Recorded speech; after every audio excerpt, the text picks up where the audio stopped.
High dear student, সামনে তোমাদের RRB NTPC. তো এই পরীক্ষাকে সামনে রেখে আমরা আজকে কমপ্লিট রিভিশন ওয়ান শট হিস্ট্রির ওপরে করব। তো এই পরীক্ষার জন্যে ইতিহাসের যে প্রশ্নগুলো আসবে 5-6টা, প্রত্যেকটা সেটেই প্রায় 5-6টা করে কোশ্চেন আছে। সেই কোশ্চেনগুলো সব অ্যান্সার করা যায় যদি তুমি সঠিকভাবে পড়াশোনা করো, তাহলে ডেফিনেটলি অ্যান্সারগুলো করতে পারবে। তার জন্য একটা ওভারঅল রিভিশন আমরা তোমাদের ক্লাসেও পড়িয়েছি, বা এখানে একটা ওভারঅল রিভিশনটা যদি করে নাও তাহলে পরীক্ষায় তোমাদের সুবিধা হবে। কনসেপ্ট অবশ্যই দরকার, তার সঙ্গে RRB NTPC complete revision one shot হিস্ট্রির ওপরে আজকে আমরা ক্লাসটা করব। তো আমরা যেটা করব সেটা কি করব, প্রাচীন ভারতীয় ইতিহাসের ওপরে করব, মধ্যযুগীয় ভারতীয় ইতিহাস করব, আধুনিক ভারতীয় ইতিহাস এবং স্বাধীনতা আন্দোলন সহ, এবং এটাও খুব গুরুত্বপূর্ণ আর গুরুত্বপূর্ণ ঘটনা, ব্যক্তিত্ব, আন্দোলন, এই টপিকসটাও তোমাদের কাছে খুব ইম্পর্টেন্ট। এছাড়া তোমাদের এইখানে যে প্রশ্নগুলো আসে সেটা হচ্ছে ভারতীয় সাহিত্য ও সংস্কৃতি, এই টপিকসটার ওপর থেকেও তোমাদের প্রশ্নগুলো আসে। তো এই টপিকসটা যদি তোমরা ভালো করে পড়ে রাখো, এই বিষয়গুলোর ওপরেই তোমাদের রেলের যে প্রশ্নগুলো আসে সেই প্রশ্নগুলো তোমরা উত্তর করতে পারবে। তো আমরা প্রথমেই যদি দেখি প্রাচীন ভারতের ইতিহাস, তাহলে আমরা দেখব প্রাচীন প্রস্তর যুগ, মধ্য প্রস্তর যুগ, নব্য প্রস্তর যুগ, এই তিনটে যুগ রয়েছে। এই তিনটে যুগের মধ্যে আমরা প্রাচীন প্রস্তর যুগের পাথরগুলো, যেমনি অস্ত্রশস্ত্র যেগুলো আছে সেগুলো একটু বড় আকারে পাবো। মধ্য প্রস্তর যুগে পাথরের আকারটা ছোট হয়ে যাবে, সেটাও তোমাদের খেয়াল রাখতে হবে। এই এই যে পাথরগুলো আমরা পাচ্ছি, সেই পাথরগুলো তোমাকে মনে রাখতে হবে এগুলো মোটামুটি ব্যবহার করা হতো শিকার, কাটা, খনন, চামড়া ছাড়ানোর জন্য এই পাথরগুলোকে ব্যবহার করা হতো। এবং আমরা এখানে ভীমবেটকাতে, যেটা মধ্যপ্রদেশের ভীমবেটকা রয়েছে, সেই ভীমবেটকাকে এই প্রাচীন প্রস্তর যুগের অনেক নিদর্শন পাই। এটা তোমাকে একটু খেয়াল রাখতে হবে। এখানে যেটা খেয়াল রাখতে হবে যে সেখানে আমরা যদি দেখি প্রাচীন প্রস্তর যুগে যেরকম শিকার করা হচ্ছে প্রধান জীবিকা, কারণ প্রাচীন প্রস্তর যুগে মানুষ খাদ্য উৎপাদন করতে পারবে না, তো খাদ্য সংগ্রহ হয়ে গেলে তাদের প্রধান জীবিকা শিকারই হবে। কিন্তু এখানে যখন মেসোলিথিক বা মধ্যপ্রস্তর যুগে যাবে, তখন তারা শিকারীর সঙ্গে পশুপালক হিসেবেও তাদের কাজ করবে। এবং এখানেও মানুষ শিকার, মাছ ধরা, খাদ্য সংগ্রহের ওপর জীবিকা নির্বাহ করত। এবং মধ্যপ্রস্তর যুগে আমরা গৃহপালিত পশুর নিদর্শন পাব।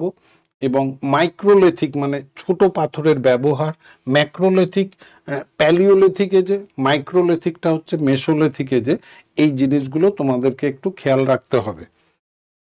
নেক্সট আমরা যেটা দেখব যে গৃহপালিত পশুর মধ্যে ইন জেনারেল আমাদের এভিডেন্স দেওয়া হচ্ছে সেটা হচ্ছে কুকুর। এর নিদর্শন আমরা মধ্য এশিয়ায় বা সেন্ট্রাল এশিয়াতে পেয়েছি, কিন্তু গৃহপালিত বলতে বুঝি যেগুলো আমরা ঘরে লালন পালন করছি এবং তাদের জাত প্রোডাক্ট আমরা ব্যবহার করছি এবং আমাদের দ্বারা তারাও জীবিকা নির্বাহ করছে। সেই হিসেবে আমরা প্রথম গৃহপালিত পশু হিসেবে ভেড়াকে নেব।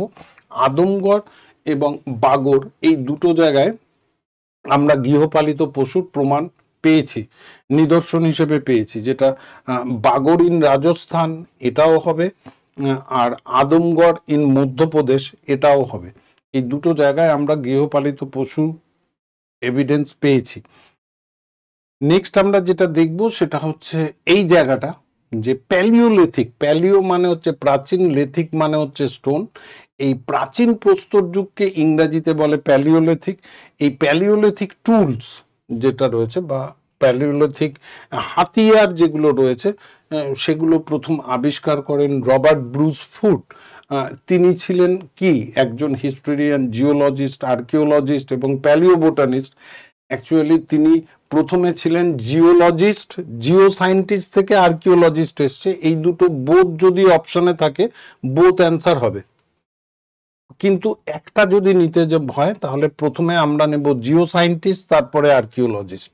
এই জায়গাটা তোমাদেরকে একটু খেয়াল রাখতে হবে।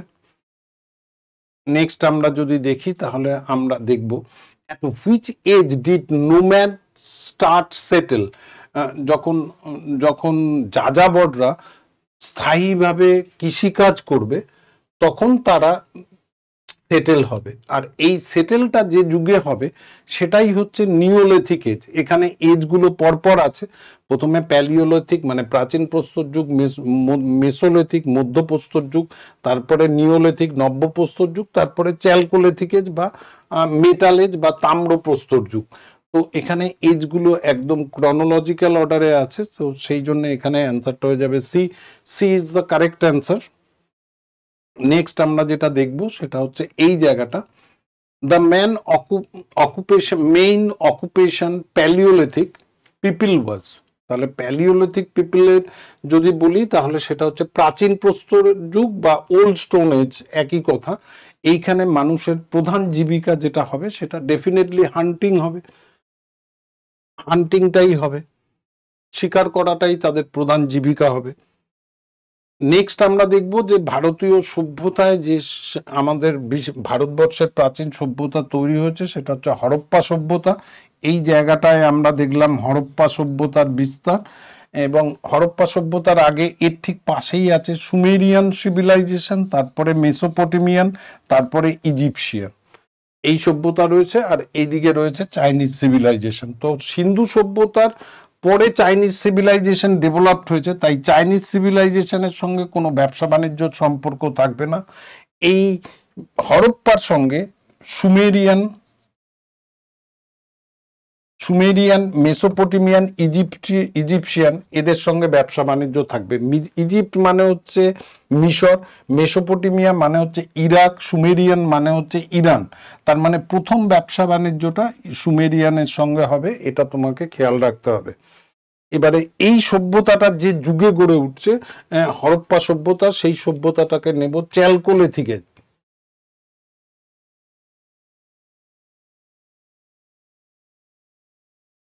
এই চ্যালকোলিথিক এজে এই সভ্যতাটা গড়ে উঠবে, এবং এর আগে যদি হয় সেটা হচ্ছে নিওলিথিক এজ, আর এর পরে হবে ব্রোঞ্জ এজ।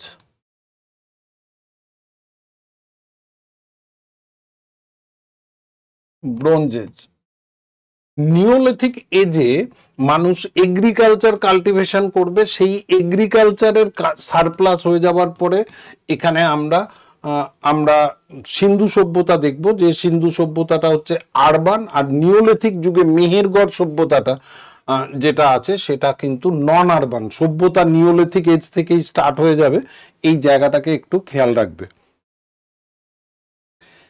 নেক্সট আমরা যদি দেখি তাহলে আমরা দেখব আইভিসি, সিন্ধু সভ্যতা প্রথম শনাক্ত করেন চার্লস ম্যাসন, এবং খনন কার্য প্রথম করেন আলেকজান্ডার ক্যানিংহাম, যিনি ভারতীয় প্রত্নতত্ত্বের জনক হিসেবে পরিচিত। প্রথম আবিষ্কার করেন 1921 সালে, প্রথম আবিষ্কার করেন সিন্ধু সভ্যতার প্রথম আবিষ্কার করেন দয়ারাম সাহানি। এই তিনটে পয়েন্ট তোমাদের অবশ্যই দেখতে হবে। এরপরে যেটা রয়েছে সেটা হচ্ছে যে বণিক বা পুরোহিতরা ছিলেন এখানে শাসক সম্প্রদায়। কৃষি ছিল সভ্যতার মেরুদণ্ড। সিন্ধুবাসীরাই পৃথিবীতে প্রথম তুলা উৎপাদন করেছিল। ধর্মের একটা সাধারণ বৈশিষ্ট্য ছিল মাতৃদেবী। তার মানে এই নয়, এখানে মাতৃদেবীর সঙ্গে পুরুষ দেবতাও পাওয়া গেছে, যেটাকে আমরা বলি পশুপতি বা আদি শিব। এখানে আখ চাষ হতো না, আখ চাষ হতো যেখানে যারা প্রথম করবে তারা হচ্ছে আর্যরা। সিন্ধু জনগণের প্রিয় ফসল ছিল যব এবং গম, যদিও এখানে আমরা ধানের চাষ পেয়েছি বা রাইস কাল্টিভেশন পেয়েছি। রাইস কাল্টিভেশনটা আমরা পাবো লোথাল এবং রংপুরে। এই জায়গাগুলোকে অবশ্যই কেয়ার করবে। নেক্সট আমরা যদি দেখি এখানে মার্চেন্ট প্রিস্ট, এরা রুলার, যেটা বাংলায় আছে সেটা এখানে ইংরেজিতে আছে।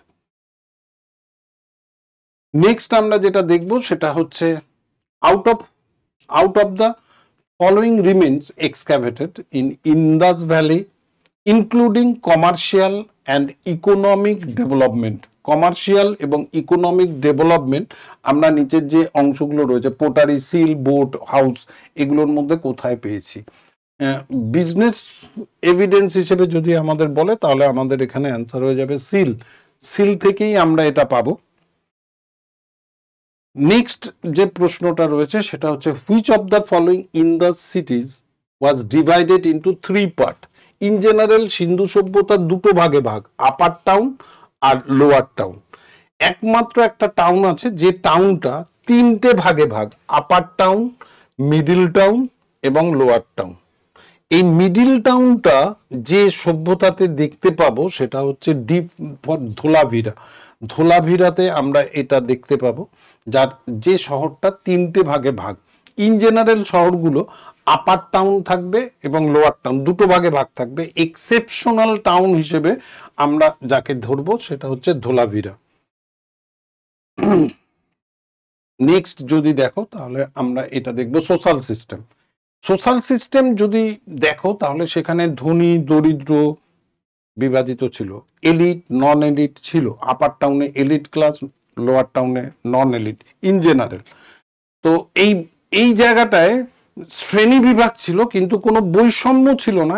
এইটা বোঝানোর জন্যই ফেয়ারলি এগ্লিটেরিয়ান এই কথাটা ব্যবহার করা হয়। মোটামুটি সমতাবাদী সভ্যতা ছিল এখানে মানুষদের মধ্যে পার্থক্য ছিল, হ্যাঁ ছিল প্রোটো অ্যাস্ট্রোলয়েড, অ্যালপিনয়েড, মেডিটেরিয়ান, মঙ্গোলয়েড, এরকম হিউম্যান স্কালগুলো অ্যানথ্রোপোলজিক্যাল এভিডেন্স হিসেবে পাওয়া গেছে।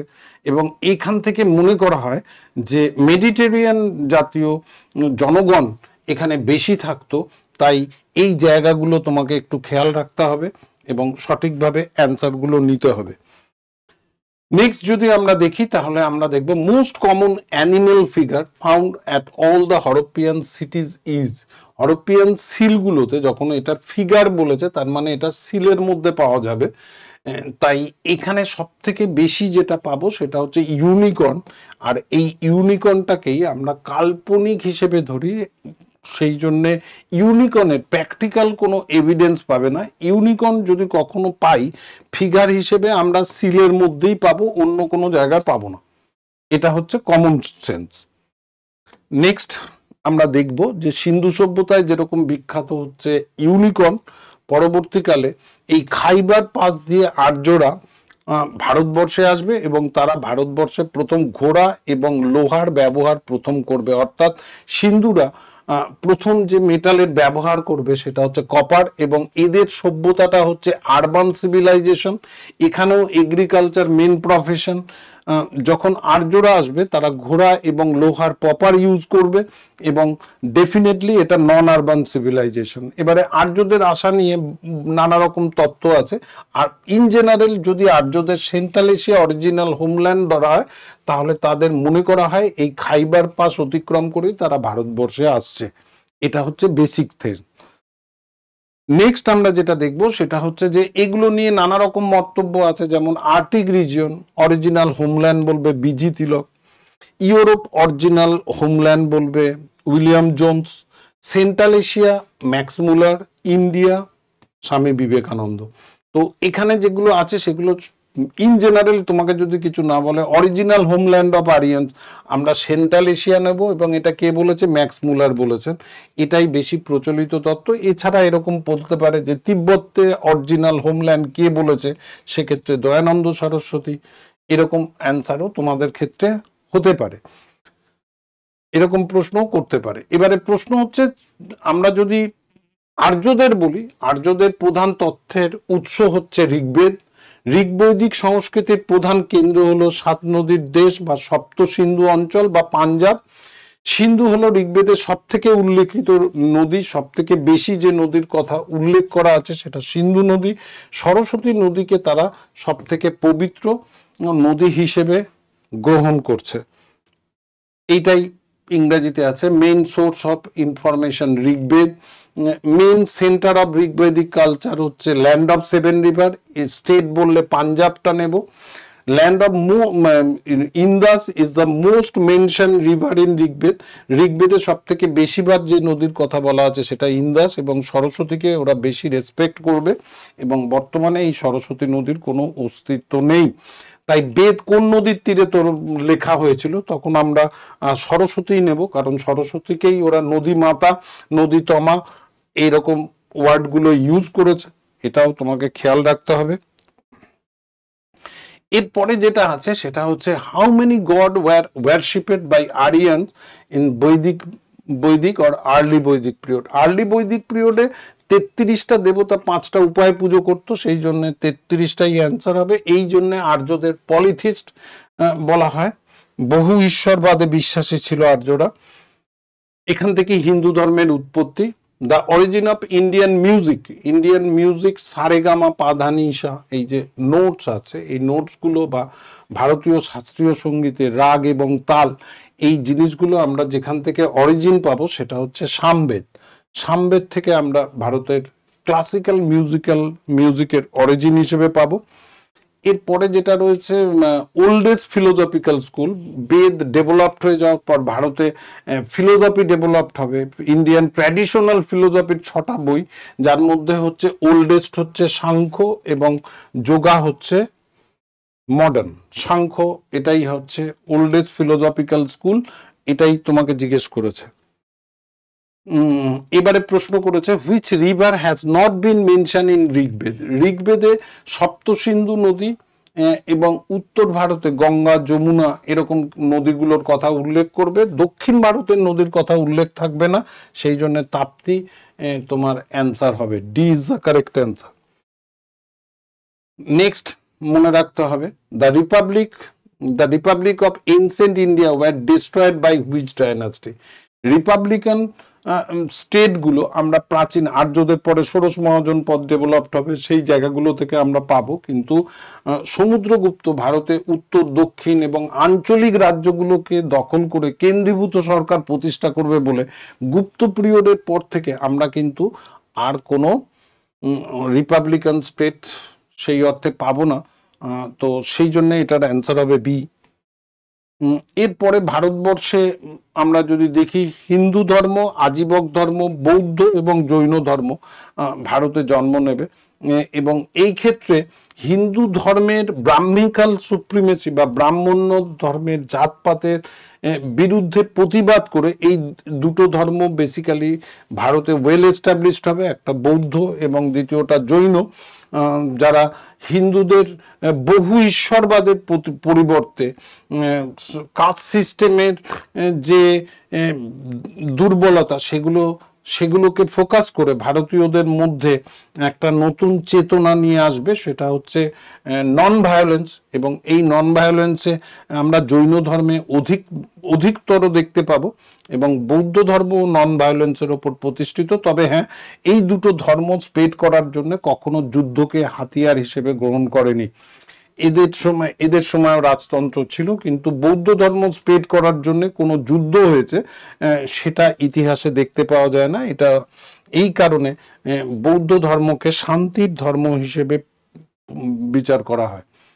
এবারে যদি আমরা দেখি মহাবীর কত বছর বয়সে মারা গেছিল, মহাবীর 72 বছর বয়সে মারা গেছিল, আর গৌতম বুদ্ধ 80 বছর বয়সে মারা গেছিল। মহাবীর মারা গেছিলেন পাবাপুরী বিহারে, আর গৌতম বুদ্ধ মারা গেছিলেন কুশীনগর উত্তরপ্রদেশে। এই জায়গাগুলোকে একটু খেয়াল রাখবে। নেক্সট আমরা যদি দেখি তাহলে দেখতে পাবো the term followers of the way of life, এই ডায়লগটা কার এটা জিজ্ঞেস করেছে। তো ইন জেনারেল ওই গৌতম বুদ্ধ মহাবীরের সময় আমরা দেখতে পাবো আজীবক ধর্মের যে প্রতিষ্ঠাতা গোশালা, তার ফলোয়াররা এই মতাদর্শটা মেনে চলছেন, তাই এটা আজীবিকাস, এটাই আমাদের অ্যান্সার হবে। ফার্স্ট জৈন কাউন্সিল, জৈনদের এই ক্ষেত্রে মনে রাখবে জৈনদের 2টো কাউন্সিল হয়েছিল আর বৌদ্ধদের 4টে। জৈনদের প্রথম কাউন্সিলটা হয়েছিল পাটলিপুত্রে, আর দ্বিতীয়টা হয়েছিল বৈশালীতে, দ্বিতীয়টা হয়েছিল বল্লভী ইন গুজরাট। তার মানে প্রথমটা হচ্ছে পাটলিপুত্র, দ্বিতীয়টা বল্লভী, আর আর বৌদ্ধদের হয়েছিল 4টে, সেটা হচ্ছে প্রথমটা হচ্ছে রাজগীর, দ্বিতীয়টা বৈশালী, তৃতীয়টা পাটলিপুত্র, 4 নম্বরটা কাশ্মীর। এটাও খেয়াল রাখতে হবে। তো আমাদের প্রশ্ন করেছে প্রথম জৈন সম্মেলনের স্থান কি ছিল, তো আমরা এটা পাটলিপুত্রই নেব। নেক্সট আমরা যেটা দেখব সেটা হচ্ছে থার্ড বৌদ্ধিস্ট কাউন্সিল। আমরা বলেই দিলাম যে প্রথমটা রাজগীর, দ্বিতীয়টা বৈশালী, তৃতীয়টা হচ্ছে পাটলিপুত্র। তার মানে থার্ড বৌদ্ধিস্ট কাউন্সিল পাটলিপুত্র, এটা ইম্পর্টেন্ট, এটা অশোকের সময় হবে 250 খ্রিস্টপূর্বাব্দে, এটাও তোমাদেরকে খেয়াল রাখতে হবে। এরপরে আমরা দেখব ষোড়শ মহাজন পদ। 16টা মহাজন পদ আছে। এই 16টা মহাজন পদের মধ্যে অবন্তী রাজ্যটা উত্তর এবং দক্ষিণ দুটো ভাগে বিভক্ত। এই অবন্তী রাজ্যটা মগধ সবার লাস্টে দখল করবে। আর প্রথম মগধ যে রাজ্যটা দখল করবে সেটা হচ্ছে অঙ্গ, কারণ মগধ হচ্ছে ষোড়শ মহাজন পদের শ্রেষ্ঠ মহাজন পদ হিসেবে বিবেচিত হবে। এক্ষেত্রে ব্রিজি এবং মল্ল এই দুটো হচ্ছে রিপাবলিকান স্টেট। মগধ প্রথম যেটা দখল করবে সেটা অঙ্গ, এবং লাস্ট যে রাজ্যটা দখল করবে সেটা অবন্তী। ভারতের বাইরে, জিওগ্রাফিক্যাল ম্যাপের বাইরে যেটা রয়েছে সেটা হচ্ছে কম্বোজ এবং গান্ধার, এইগুলো খেয়াল রাখতে হবে। এবং দক্ষিণ ভারতে অবস্থিত মহাজন পদ যেটা, সেটা হচ্ছে অসমক। এই বিষয়গুলোকে খেয়াল রাখতে হবে। এবং এটার উপর থেকেই তোমাদের প্রশ্নগুলো করে, যেটা হচ্ছে যে which of the following Buddhist text describe 16 মহাজন পদ। ষোড়শ মহাজন পদের কথা যেটা বলা হবে বৌদ্ধিস্ট টেক্সট বলার জন্য, এটা অ্যান্সার হবে অঙ্গুত্তরা নিকায়া। অঙ্গুত্তরা নিকায়া, এটাই তোমার অ্যান্সার হবে। জৈন গ্রন্থ বললে ভাগবতী সূত্র হতো। Which one was not A Republic, এদের মধ্যে কোনটা রিপাবলিক নয়? রিপাবলিকান স্টেট যদি বলো, ব্রিজি, মল্ল, শাক্য, এই তিনটে, কারণ গৌতম বুদ্ধ শাক্য রিপাবলিকান স্টেটে জন্মগ্রহণ করেছে, এই তিনটে রিপাবলিক। যেটা রিপাবলিক নয় সেটা হচ্ছে বৎস। এই বৎস রাজ্যটা রিপাবলিকান স্টেটের মধ্যে পড়ছে না। নেক্সট যেটা দেখবো সেটা হচ্ছে এটা, in which state of Indian আর এরিয়া অফ অঙ্গ মহাজন পদ ওয়াজ লোকেটেড। অঙ্গ মহাজন পদটা পূর্ব বিহারে ছিল। তার মানে অঙ্গ মহাজন পদ আমরা বর্তমানে বিহারের মধ্যেই পাবো, এই জায়গাটাকে খেয়াল রাখতে হবে। নেক্সট দেখবো যে ওই মগধকে কেন্দ্র করে ভারতবর্ষে ডাইনাস্টি ডেভেলপ করবে। এখানে আমাদেরকে খেয়াল রাখতে হবে HSNM, তারপরে শুঙ্গ এবং কাম্ব, এই ছটা রাজবংশ এখানে রুল করত। তো এটা হচ্ছে ক্রনোলজিক্যাল অর্ডার। প্রত্যেকটা ডাইনাস্টির ফাউন্ডার আছে। হর্ষঙ্ক ডাইনাস্টির ফাউন্ডার হচ্ছে বিম্বিসার, গ্রেটেস্ট রুলার হচ্ছে অজাতশত্রু, লাস্ট রুলার হচ্ছে নাগদাস। শিশুনাগ ডাইনাস্টিতে দুজনকে পাবো, শিশুনাগ এবং কালাশোক। নন্দ ডাইনাস্টিতে মহাপদ্মনন্দ, ধননন্দ পাবো। মৌর্য ডাইনাস্টিতে অনেক রুলার রয়েছে। অশোক এই মৌর্য ডাইনাস্টির মধ্যে রয়েছে। তার মানে মগধের শ্রেষ্ঠ রাজা মৌর্য ডাইনাস্টির শ্রেষ্ঠ রাজা, এবং ভারতের জাতীয় সম্রাট হিসেবে অশোককে আমরা পাবো। শুঙ্গ ডাইনাস্টিও পাবো, কাম্ব ডাইনাস্টিও পাবো। তবে লাস্ট ডাইনাস্টি এটা যদি বলে তাহলে কাম্ব হবে, এবং মৌর্য পরবর্তী যেটা রয়েছে সেটা হচ্ছে 5 আর 6। সাকসেসর হিসেবে শুঙ্গ থাকছে, ইমিডিয়েট সাকসেসর হিসেবে শুঙ্গ থাকছে, কারণ শুঙ্গ ডাইনাস্টির ফাউন্ডার পুষ্যমিত্র শুঙ্গ মৌর্য ডাইনাস্টির লাস্ট রুলার বৃহদ্রথ মৌর্যকে হত্যা করে শুঙ্গ ডাইনাস্টি প্রতিষ্ঠা করবে। তো এটাও যেরকম একটা গুরুত্বপূর্ণ বিষয়, তো সেখানে এটাও আছে যে the first rock edict of Ashoka deals with. Ashoka rock ভারতবর্ষের শুধু নয়, সারা পৃথিবীর ইতিহাসে একটা ব্যতিক্রমী ক্যারেক্টার, যিনি প্রথম জনগণের সঙ্গে কথা বলেছিলেন থ্রু হিজ রক এডিক্ট। এবং এই রক এডিক্টে, প্রথম রক এডিক্টে তিনি কি করেছিলেন? অ্যানিমেল স্যাক্রিফাইস প্রোহিবিশন করে দিয়েছিলেন। পশু বলি প্রথা সম্পর্কে জানতে পারবো, এবং এই কারণে অশোকের বিরুদ্ধে ব্রাহ্মণরা বিদ্রোহ করবে। এটাও একটা গুরুত্বপূর্ণ বিষয়।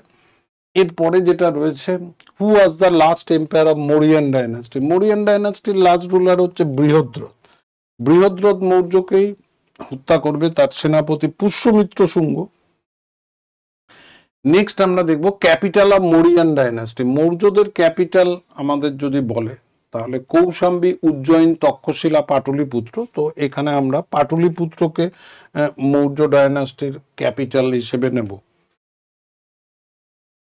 নেক্সট আমরা যেটা দেখব সেটা হচ্ছে who among the following is consider the first national ruler. এই জায়গাটা একটু খেয়াল রাখবে।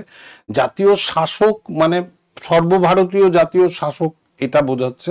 ফার্স্ট ন্যাশনাল কিং যদি বলতো তাহলে অ্যাকর্ডিং টু কনস্টিটিউশন, রুলার বললে অ্যাকর্ডিং টু হিস্ট্রি, কিং বললে অ্যাকর্ডিং টু কনস্টিটিউশন। কনস্টিটিউশনের হিসেব অনুযায়ী ভারতের জাতীয় সম্রাট হচ্ছে অশোক। তো এখানে বলে যে ফার্স্ট ন্যাশনাল রুলার, তার মানে সেই হিসেবে আমরা এখানে অ্যান্সারটা নেব চন্দ্রগুপ্ত মৌর্যকে, যিনি উত্তর এবং দক্ষিণ দুটোই তার শাসনাধীনে রেখেছিলেন।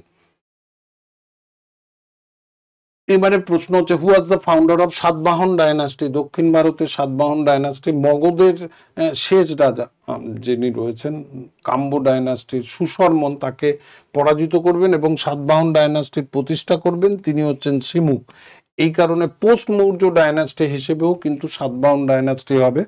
এই সাতবাহন ডায়নাস্টি হচ্ছে দক্ষিণ ভারতের প্রথম সার্বভৌম ডায়নাস্টি।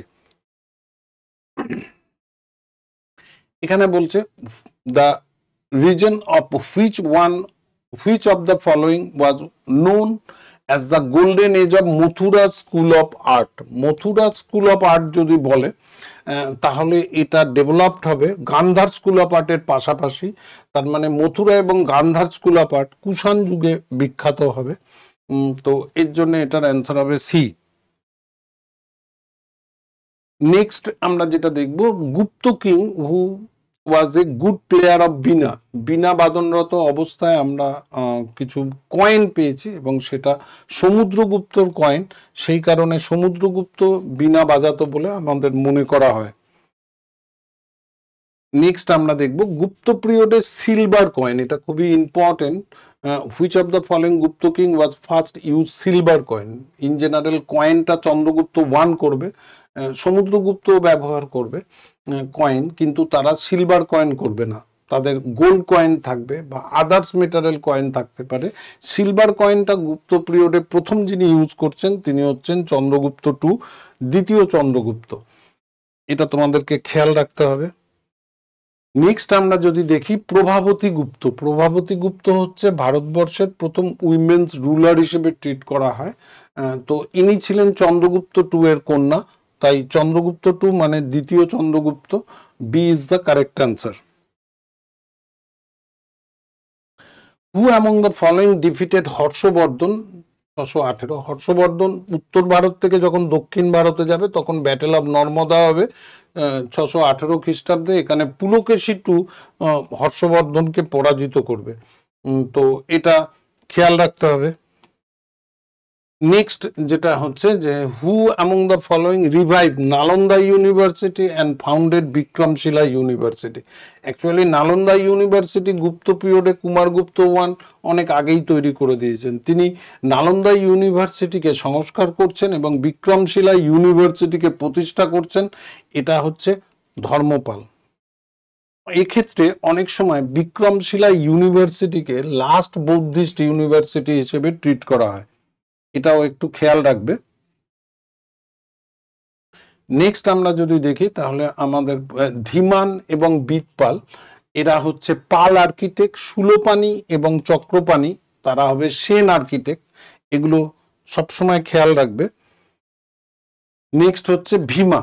কৈবর্ত বিদ্রোহ। কৈবর্ত বিদ্রোহ হচ্ছে পাল যুগের একটা কৃষক বিদ্রোহ, যদিও কৈবর্তরা হচ্ছে জেলে বা মৎস্য চাষী, তারা মহিপাল 1 এর পিরিয়ডে বিদ্রোহ করবে এবং রামপাল সেটা দমন করবে। তো আমাদের এখানে যেটা প্রশ্ন করছে ভীমা, ইনি হচ্ছেন দ্বিতীয়, যাকে রামপাল হারাবে, এই ভীমকে রামপাল হারাবে, আর মহিপালকে দিব্য পরাজিত করবে। তো সেই কারণে এখানে ভীম বলেছে, সেই জন্য এটার অ্যান্সার হবে Rampal. C is the correct answer. Next আমরা দেখি prince of pilgrimage. Prince of pilgrimage বা তীর্থযাত্রীদের রাজপুত্র হিসেবে আমরা যাকে নেব সে হচ্ছে হিউয়েনসাং, যার নাম হচ্ছে জুয়াংজাং। এই হিউয়েনসাংকেই জুয়াংজাং বলে, এটা একটু খেয়াল রাখবে। এরপরে ইসলাম ধর্ম স্প্রেড করবে। প্রফেট মোহাম্মদের আরবে জন্ম, এই সময় মনে রাখবে 622 খ্রিস্টাব্দে প্রফেট মোহাম্মদ মক্কা থেকে মদিনা যাচ্ছে, এটাই হচ্ছে প্রফেট মোহাম্মদের ক্যালেন্ডার। এই সময় থেকে ইসলাম ধর্ম স্প্রেড করবে এবং তিনি 632 খ্রিস্টাব্দে মারা যাবেন এবং ওনার জন্মটা হচ্ছে 570 খ্রিস্টাব্দে এডি। এবারে হযরত মুহাম্মদ যেহেতু এডিতে আছেন, মুসলিম ইতিহাস কখনো বিসি হবে না, যা কিছু হবে এডিতে, অর্থাৎ এটা 7th সেঞ্চুরি। এই 7th সেঞ্চুরিতেই ভারতবর্ষে আরবিয়ান ট্রেডার্সদের মাধ্যমে ভারতে ব্যবসা বাণিজ্য স্থাপন হবে। ভারতে মুসলিম আক্রমণের পাশাপাশি আমরা মুসলিম ডাইনাস্টি এস্টাবলিশ করবে। সেই কারণে ক্রনোলজি অফ সুলতানি ডাইনাস্টি যদি দেখো, এখানেও তোমাকে এই জায়গাটা মনে রাখতে হবে। এসকেটিএসএল মানে হচ্ছে স্লেভ খালজি তুগলক সৈয়দ লোদি। কোনো সময় স্লেভ ডাইনাস্টিকে মামেলুক ডাইনাস্টি বলে। এই জায়গাটায় তোমাকে, যেমন মামেলুক ডাইনাস্টির ফাউন্ডার হচ্ছে কুতুবুদ্দিন আইবক, খালজি ডাইনাস্টির গ্রেটেস্ট রুলারই হচ্ছে অল ওভার সুলতানির গ্রেটেস্ট রুলার আলাউদ্দিন খালজি, এবং লোধি ডাইনাস্টির লাস্ট রুলার হচ্ছে ইব্রাহিম লোধি, তিনি হচ্ছেন সুলতানি ডাইনাস্টির লাস্ট রুলার। এইটাই হচ্ছে ক্রনোলজি ডাইনাস্টি, যেটা হচ্ছে স্লেভ ডাইনাস্টির পর খালজি, খালজিদের পরে তুগলক, তুগলকদের পরে সৈয়দ। এরা প্রত্যেকেই হচ্ছে সুন্নি এবং টার্কি সুন্নি। এবারে লোধিরাও সুন্নি, কিন্তু এরা হচ্ছে ভারতবর্ষের প্রথম আফগান সুন্নি ডাইনাস্টি, আফগান সুন্নি ডাইনাস্টি। তাই এটাই প্রশ্ন করে যে ভারতবর্ষে প্রথম আফগান মুসলিম ডাইনাস্টি কোনটা, তো সেক্ষেত্রে আমরা অ্যান্সার নেব লোধি ডাইনাস্টি। এটাই আমাদের অ্যান্সার হবে। এটাকে টুইস্টিং করে দেয়, পরপর সাজাতে বলতে পারে, founder, greatest ruler, last ruler, এগুলোও প্রশ্ন করতে পারে। তো since when did the relationship between Muslim and India develop, Muslim এবং ইন্ডিয়াদের মধ্যে রিলেশনটা কত, 622 মানে হচ্ছে 7th সেঞ্চুরি। এটা সি অ্যান্সার হবে। এগুলো একটু খেয়াল রেখে উত্তর করবে, মাথা ঠান্ডা রাখবে, আরামসে অ্যান্সার হয়ে যাবে। গাজনির সুলতান মাহমুদ হচ্ছে ফার্স্ট টার্কিজ ইনভেডার। তার আগে ওনার বাবা ভারতবর্ষ আক্রমণ করছেন, তো ওনার বাবা ডেফিনেটলি সবুক্তগিন হবে। সবুক্তগিন হচ্ছেন ওনার ফাদার। এবারে প্রশ্নটা হচ্ছে এটা, during Mahmud invasion expedition who got the first defeat in Peshawar. তো সুলতান মাহমুদ 17 বার ভারত আক্রমণ করবেন। এই 17 বার ভারত আক্রমণের সময় প্রথম ভারতীয় রুলার যিনি পরাজিত হবেন তিনি হচ্ছেন এই জয়পাল। জয়পাল প্রথম সুলতান মাহমুদের কাছে পরাজিত হবে। আর প্রথম মুসলিম আক্রমণকারী যিনি, তিনি হচ্ছেন মোহাম্মদ বিন কাসিম। তিনি যাকে পরাজিত করবেন তিনি হচ্ছেন দাহির। তাহলে দাহির হচ্ছে প্রথম হিন্দু রুলার যিনি মুসলিমদের দ্বারা পরাজিত হলেন, এবং জয়পালকে পরাজিত করছেন সুলতান মাহমুদ। এটাও তোমাকে খেয়াল রাখতে হবে। তো নেক্সট কোশ্চেন যেটা আছে সেটা একটু খেয়াল রাখতে হবে যে who was the disciple of Nizamuddin Auliya in Delhi. Nizamuddin আউলিয়ার শিষ্য যদি আমরা বলি তাহলে আমরা সবসময় খেয়াল রাখবো আমির খুসরো। আমির খুসরো হচ্ছেন একজন সুফি সন্ত যিনি দিল্লির নিজামুদ্দিন আউলিয়ার শিষ্য। এই জন্য নিজামুদ্দিন আউলিয়ার নামেই দিল্লি দরগাটা বিখ্যাত। On the coin of any Muslim ruler in India we found image of Hindu god. In general মুসলিমরা আইডল ওয়ারশিপের এগেনস্টে হওয়ার ফলে তাদের কয়েনে কখনো ইমেজ ওয়ারশিপ পাওয়া যাবে না। একমাত্র রুলার যার প্রচলিত কয়েনে হিন্দু গড পাওয়া যায় তিনি হচ্ছেন মোহাম্মদ ঘড়ি। কারণ তিনি নতুন কয়েন চালু করেনি, গাহরওয়ালদের কয়েনটাই তার রাজত্বে চালু করেছিলেন, সেই জন্য এটার অ্যান্সার হবে মোহাম্মদ ঘড়ি।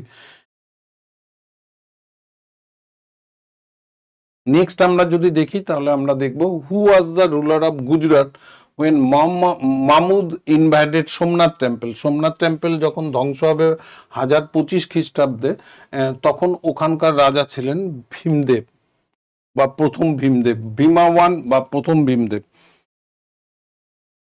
হিন্দুশাহী রুলার।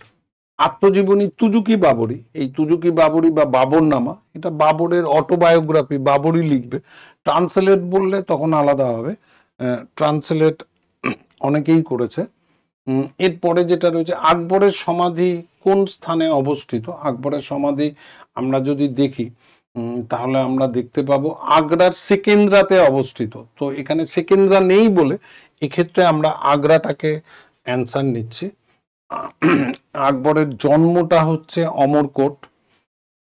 আকবরের রাজধানী আগ্রার ফতেপুর সিক্রিতে।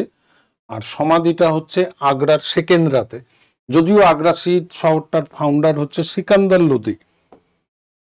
নেক্সট আমরা যদি দেখি, ভারতে বাজার নিয়ন্ত্রণ প্রবর্তন করেছিলেন যিনি, তিনি হচ্ছেন আলাউদ্দিন খালজি, যিনি যার অক্ষর জ্ঞান নেই কিন্তু তার নলেজ এমন ছিল যে তিনি ভারতবর্ষে মার্কেট কন্ট্রোল ইকোনমিটাকে ইন্ট্রোডিউস করতে পেরেছিলেন। নেক্সট আমরা যদি দেখি, ভারতের ভক্তি আন্দোলনের অগ্রদূত আমরা রামানুজকে নেব। রামানুজকে আমরা ভারতের ভক্তি আন্দোলনের অগ্রদূত হিসেবে গ্রহণ করি। এবারে প্রশ্ন করেছে, the remains of Vijayanagara empire can be found in. Vijayanagara এম্পায়ারের ধ্বংসাবশেষ আমরা যদি পাই তাহলে কর্ণাটকের হাম্পিতে পাবো, কারণ হাম্পি বিজয়নগরের রাজধানী ছিল। নেক্সট হচ্ছে, who among the following was the greatest ruler of Sangama dynasty. আমরা বিজয়নগর ডায়নাস্টিতে 4টে ডায়নাস্টি পাবো। এসএসটিএ মানে হচ্ছে সঙ্গম, শালবু, তুলুবা, আরবিডু। তো সঙ্গম ডায়নাস্টি হচ্ছে প্রথম ডায়নাস্টি। এই ডায়নাস্টির গ্রেটেস্ট রুলার হচ্ছে দেবরায় টু। হরিহর বুক্কা এরা হচ্ছে ফাউন্ডার এবং দেবরায় টু হচ্ছে গ্রেটেস্ট রুলার। নেক্সট হচ্ছে যেটা, সেটা হচ্ছে ভক্তি সেন্ট কন্টেম্পোরারি অফ শিবাজি। শিবাজির গুরু হিসেবে রামদাসকে পাই, কিন্তু শিবাজি মতাদর্শটা যার কাছ থেকে নিয়েছিলেন তিনি হচ্ছেন তুকারাম।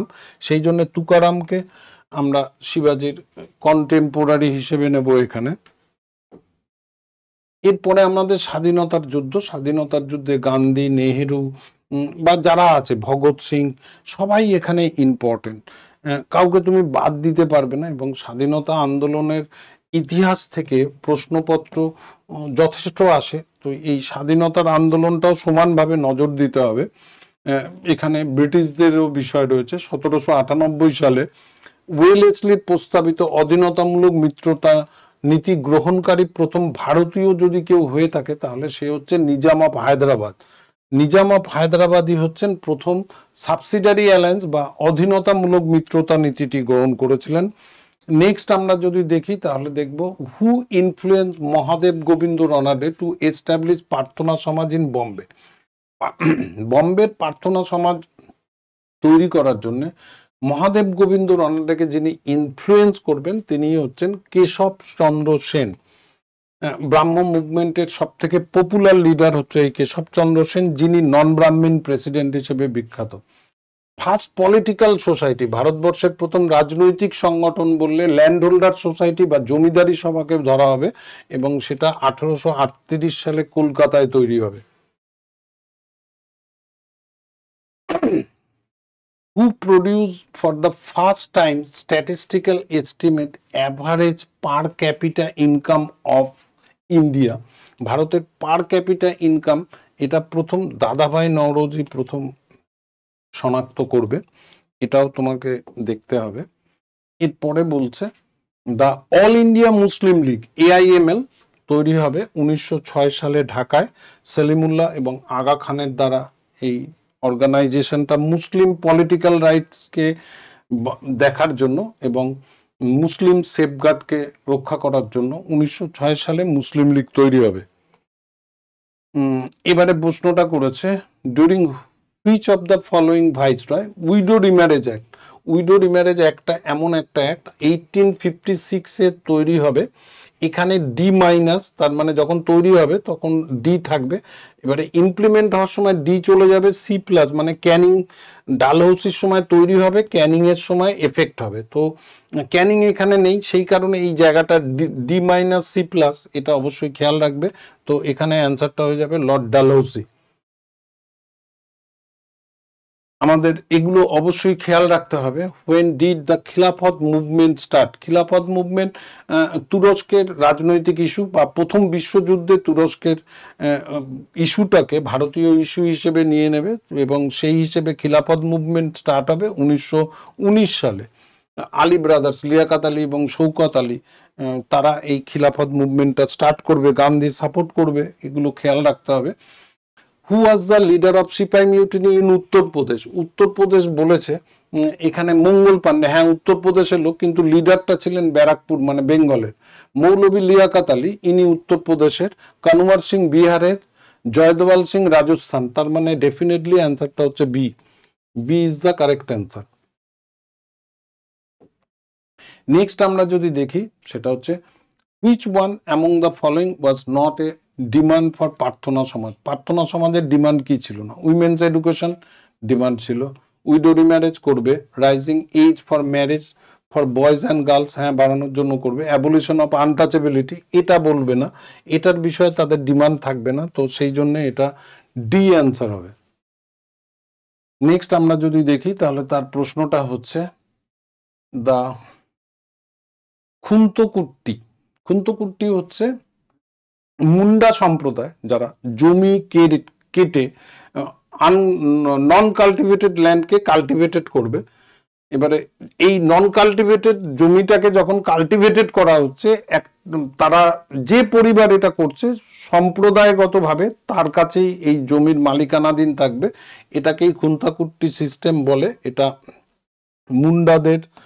মুন্ডা সম্প্রদায়ের ক্ষেত্রে হবে, এবং এই নন কাল্টিভেটেডকে কাল্টিভেটেড করে এটার উপরে ট্যাক্স বসিয়ে দেবে, এই নিয়ে বিদ্রোহটা হবে।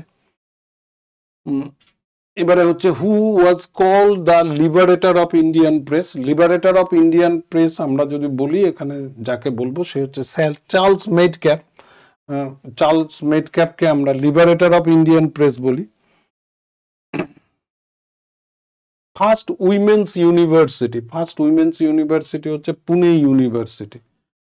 এই পুনে ইউনিভার্সিটিটা যিনি তৈরি করবেন তিনি হচ্ছেন ধান্য কেশব কার্বে, তার মানে ভারতবর্ষে প্রথম উইমেন্স ইউনিভার্সিটি ধান্য কেশব কার্বে।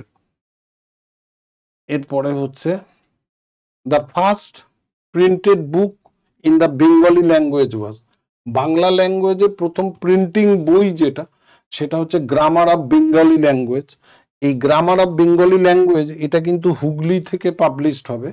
আর মঙ্গল সমাচার এটা হচ্ছে আমাদের ওই হুগলি থেকেই মঙ্গল সমাচার যদি বলে, এটা হচ্ছে আমাদের বাইবেলের বাংলা অনুবাদ, ওর পরেই হবে। তারপরে অনুবাদ অন্য জায়গায় শ্রীরামপুরে যাবে, কলকাতায় আসবে, এটা হবে। কিন্তু প্রথম প্রিন্টিং প্রেস পর্তুগিজরা বাংলাতেই করবে এবং হুগলি থেকে করবে। হুগলি থেকে প্রথম পাবলিশড হওয়া বইও কিন্তু এটা, যেটা হচ্ছে গ্রামার অফ বেঙ্গলি ল্যাঙ্গুয়েজ, এটাকে খেয়াল রাখবে।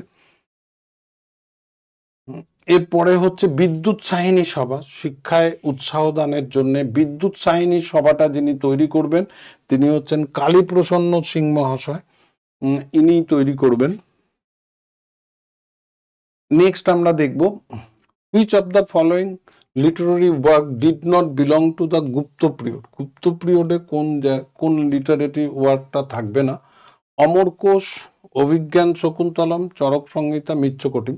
চরক সংহিতা, কারণ এই চরক সংহিতা চরক কনিষ্কের পিরিয়ডে, বাদ বাকি সবাই গুপ্ত পিরিয়ডে।